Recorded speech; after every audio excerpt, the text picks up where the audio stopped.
Hi creative friends, this is Soraya and thank you so much for being here. So I allowed everything to completely dry and I did leave this for a couple of days. I just needed to get some perspective. And honestly, you guys, I love so much of what is going on here. So while I work on this, I just wanted to answer a question that I received that I thought was really juicy. So the question that I got was, the eyes are considerably larger in proportion to the mouth. And was that a symbolic kind of a thing? Because I'm working on my ancestral trauma, etc., etc. And I thought it was a great question. So years ago, when I had my solo art exhibition, what I did is I very consciously made a lot of the portraits women with their eyes closed. And I did that for the reason of symbolically showing that women can participate in misogyny and women can and do participate in the violence of other women. Patriarchy needs women who are going to uphold its toxic belief systems and practices. So there are a lot of women who do that, and they, turn a blind eye, so to speak, to what is going on, or they justify it or whatever. So anyways, I'm sorry I got off on a tangent there. So I have done that. And even when I'm working in my ancestral trauma journal, I do certain things for symbolic reasons, but in this case, that is not what was going on. And I thought about it, and honestly, it's probably because, like all the red, it was really distracting me. And I've talked about this before, like when everything is really kind of busy, it does scramble up my brain a little bit. Like that's just me maybe, but it's very different for me when I am drawing or painting over top of a white piece of paper than if there's a lot of stuff going on. Like it does scramble up my brain. And also too, these are like, these are not like even middle layers. Well, I don't know now. I can't remember how many layers I have on here. But no, it was not anything like that. Like it wasn't a symbolic gesture on my part. It's probably just because it was my, my first, second layers, whatever. And also too, because just, my brain was scrambled up from all the red. So yeah, but I thought it was a great question. And somebody else left a comment that just pleased me to no end. I just have to say, they said that this woman is a wild woman, she can tell. And oh my god, you guys, I was so happy with that comment. Like I was floating on cloud nine for real. Because yeah, she is totally a wild woman. And that made me so happy. So thank you for saying that. And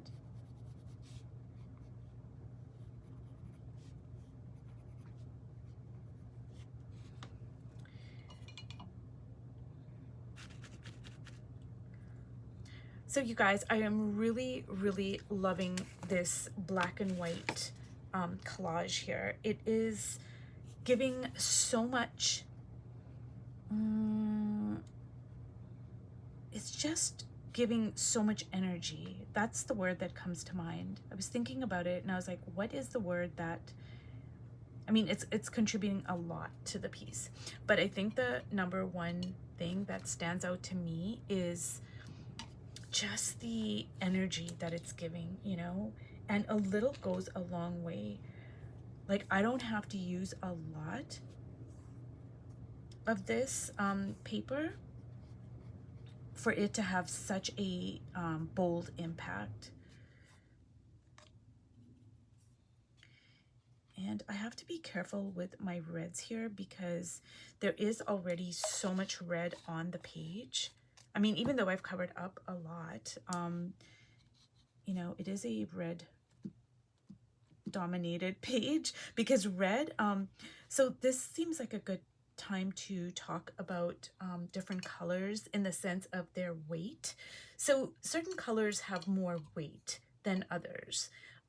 So let me see. I don't know if I've talked about this before, but I think it's a good time now while I'm working on this very red dominated spread. I think I have mentioned it before.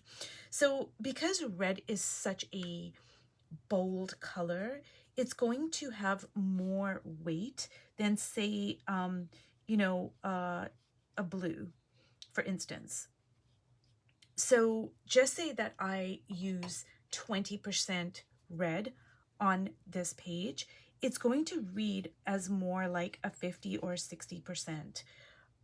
As opposed to say if I had a 20% blue, a 20% blue and a 20% red is not going to read, they're not going to have the same weight. The red is going to have more weight. Now, I guess it would depend on what kind of a blue it was, but generally speaking, no matter what kind of a blue it is, even if it's like a really electric blue, it doesn't matter the value of it. Red is going to have more weight. So it's just like the, this bold collage over here, a little goes a long way. Like if I had to use another collage that wasn't so graphic and bold, then yeah, I could probably get away with using a little bit more, like more pieces. I could put some in the hair, etc. But because this is so graphic, it carries a lot of weight. So I have to be careful with it. It's the same with red. Red has a lot of presence, and it carries more weight than a lot of other colors. So I hope I've explained that properly. And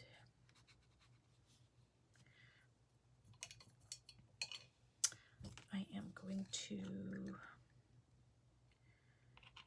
drop some of that in here. Now, I did say that I did not want to cover up this paper, but because this is transparent over here, this ink, I think I can get away with it.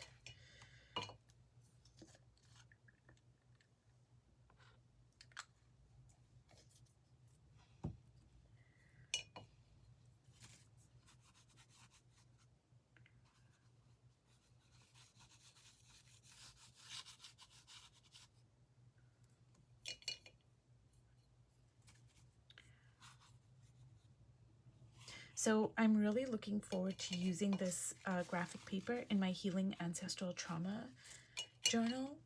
I can just see me using it in there to convey like so much. Okay.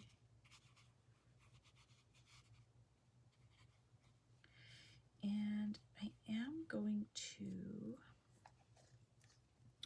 I know I said I wanted to keep some of this red, but I want to kind of build up. Let me see here.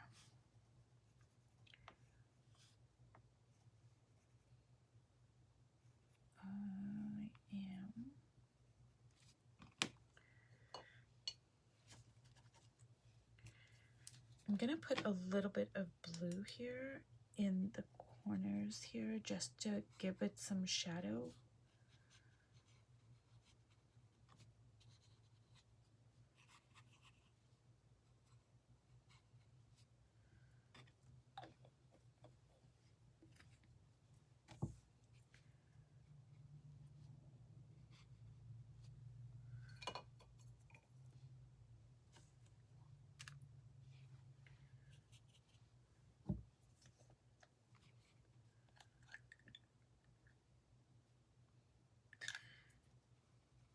So you guys, I have been learning so much from this 100-day project. I really have. And I don't even know how many projects I've done. But I'm just learning a ton from it.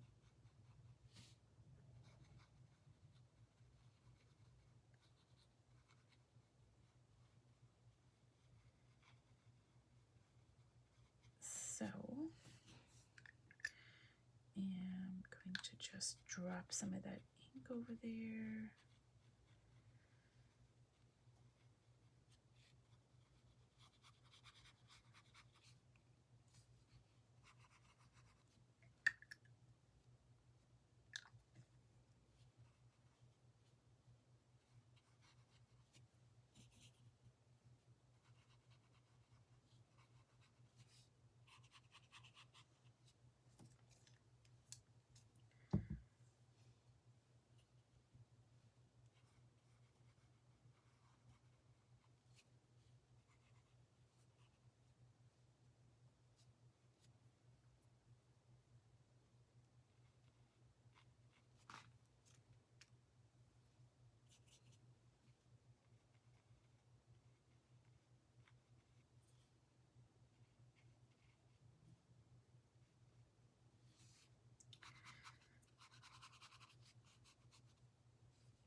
So you guys, I am really loving so much of what is going on here. And what I'm gonna do is like I said, I have to be careful with the like reds that I use, but I think I'm gonna just, I can get away with it on the lips, you know, maybe. I just don't want it to be overpowering. And let's see there.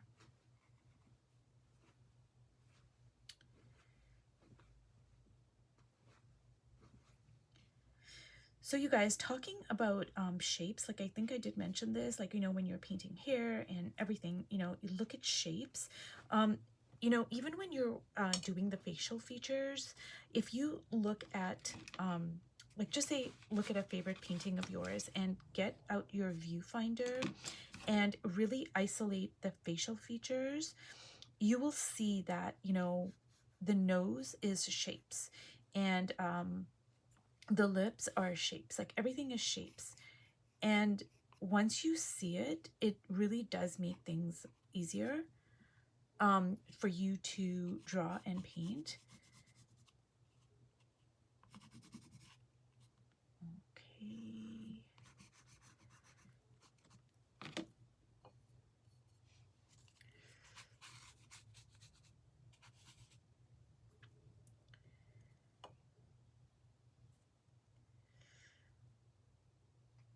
So you guys, I am really, really happy with where this is going.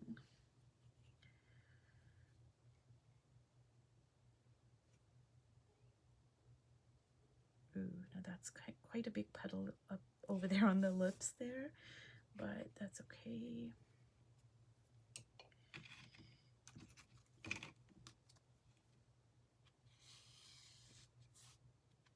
So you guys, I am gonna let this dry, and I didn't think it was gonna have another part to it, but I think it is going to have another part because I do want all of this to dry, because if I continue working on the nose and the lips and everything, it's all gonna puddle up. So if this video is too short, I'll try posting the subsequent part of this video. I'll try to post it like 2 in one day if this video is too short. But anyways, you guys, if you've watched all the way to the end, thank you so much, and I will see you in my next video. Bye.